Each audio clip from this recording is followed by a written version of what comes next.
বিপিএলে একদিন বিরতি দিয়ে বুধবার থেকে মাঠে গড়াবে চট্টগ্রাম পর্বের শেষ রাউন্ডের খেলা। এদিন অনুষ্ঠিত হবে দুটি ম্যাচ। দিনের প্রথম ম্যাচে স্বাগতিক চিটাগাং কিংসের প্রতিপক্ষ সাকিব খানের ঢাকা ক্যাপিটালস। ম্যাচ শুরু বাংলাদেশ সময় দুপুর 1:30টায়। দিনের আরেক ম্যাচে সন্ধ্যা 6:30টায় ফরচুন বরিশাল লড়বে খুলনা টাইগার্সের বিপক্ষে। চিটাগাং পুরো আসর জুড়েই আলোচনায়। শুরু থেকেই দর্শক টানতে ছিল নানা আয়োজন। 4 ছক্কার ফুলঝুরিতে ইতিমধ্যেই সাগরিকায় দলগুলোর বেশ জমজমাট লড়াই উপভোগ করেছে বন্দরনগরীর দর্শকরা। প্রায় প্রতি ম্যাচেই জহুর আহমেদ চৌধুরী স্টেডিয়ামে দেখা গেছে দর্শকদের উন্মাদনা। 8 ম্যাচে 5 জয়ে পয়েন্ট টেবিলে দ্বিতীয় স্থানে অবস্থান চট্টলা দলটি। তাদের প্রতিপক্ষ ঢাকা এখনও কাগজে কলমে বাঁচিয়ে রেখেছে প্লে অফের আশা। 9 ম্যাচে 2 জয়ে তাদের অবস্থান টেবিলে ষষ্ঠ স্থানে।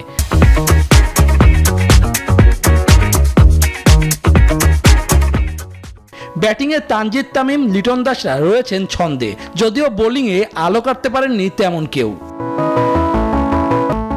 দিনের আরেক ম্যাচে তামিম ইকবালের বরিশাল ধরে রাখতে চায় জয়ের ধারা। তারকাবহুল দলটি নিজেদের দিনে প্রতিপক্ষকে মাটিতে নামিয়ে আনতে পারে।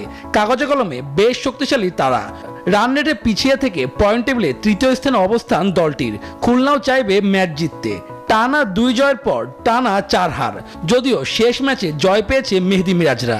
আমরা ম্যাচ বাই ম্যাচ আগানোর ট্রাই করছি এবং প্রত্যেকটা ম্যাচ নিয়ে ফোকাস করছি এবং ম্যাচ বাই ম্যাচ আগানোটাই ভালো হবে, যেহেতু সামনের দিকে আমাদের বড় বড় খেলা আসছে বা সেমিফাইনাল খেলা আসবে ইনশাল্লাহ। তো আশা করছি যে ম্যাচ বাই ম্যাচ আমরা ভালো কিছু করে ইনশাল্লাহ সামনের দিকে আগাবো। সবারই তো লক্ষ্য কোয়ালিফাই করা, তো আমাদেরও সেই লক্ষ্যই আমরা খেলে থাকবো।